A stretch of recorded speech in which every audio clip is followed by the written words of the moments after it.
Welcome to another episode of the Red Zone podcast. I'm your host, Emmanuel Point de Jure, and we continue with the playoff preview and predictions moving out to the Western semifinal between the Calgary Stampeders and the BC Lions. Let's get into the storylines of this game.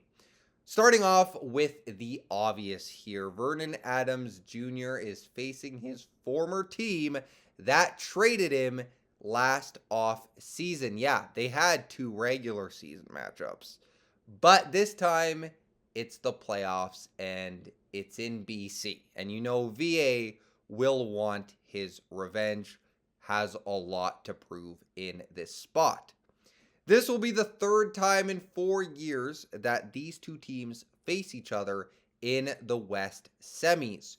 BC won the first two in 2022 and 2023. Can they win for the third time? Nathan Rourke and the Lions are, well, to put it, en fuego heading into the playoffs, having won 6 straight to end the year, and Rourke is the front runner for both the MOP and MOC awards. Should win both of them. I would think he has been terrific this year, and in those two regular season meetings this year, oh boy, Nathan Rourke didn't just cook the Stamps, he flambéed them.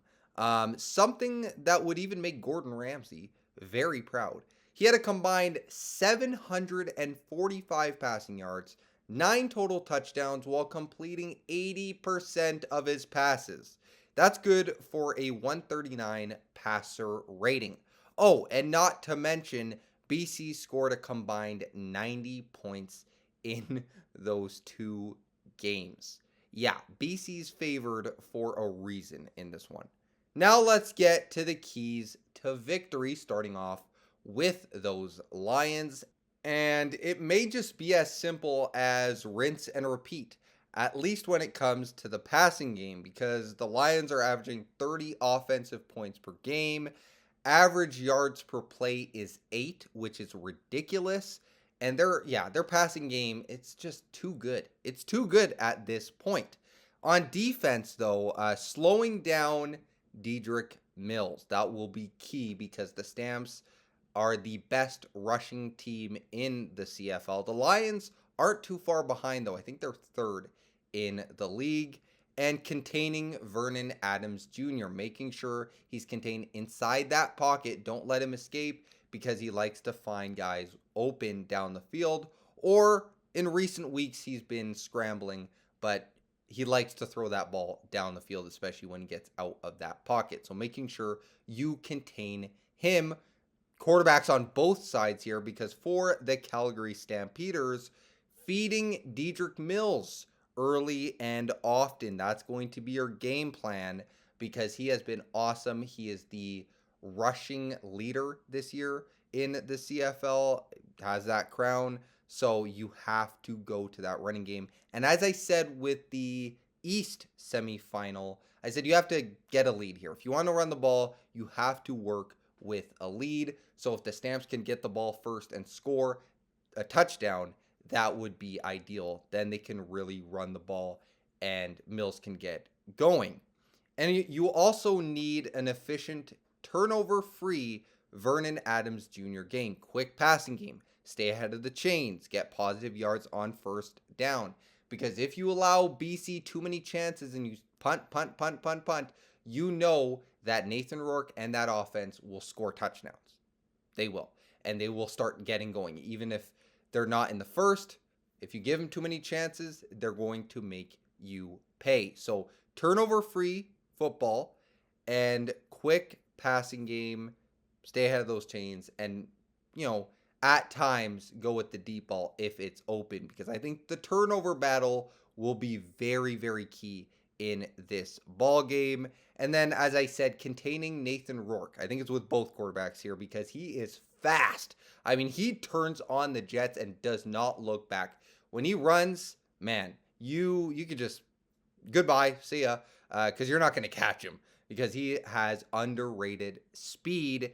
shut down the run game. You have to shut it down. You can't allow that type of run because that kills you. You can't allow James Butler to get going. You have to make sure you limit him, and also anything downfield in the passing game, because that's what killed the Calgary Stampeders in the first two meetings. So limit that passing down the field. Make him be patient, stuff underneath. He can beat you that way, but it's either that or you allow like 5 long bombs, and that just killed them in their meetings in the regular season.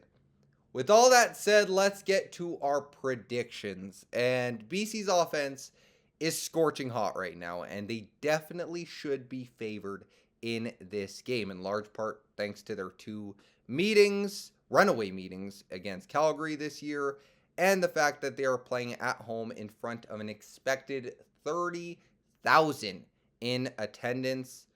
But there is no lack of motivation for the Stamps for obvious reasons, as I detailed. And if they lose another semifinal, let's be frank, Dave Dickinson is right back on the hot seat, and it's a scorching one. I mean, he doesn't have, his leash, I don't know how long it is, and it may be overdue. So if he loses this game, he may be out of there.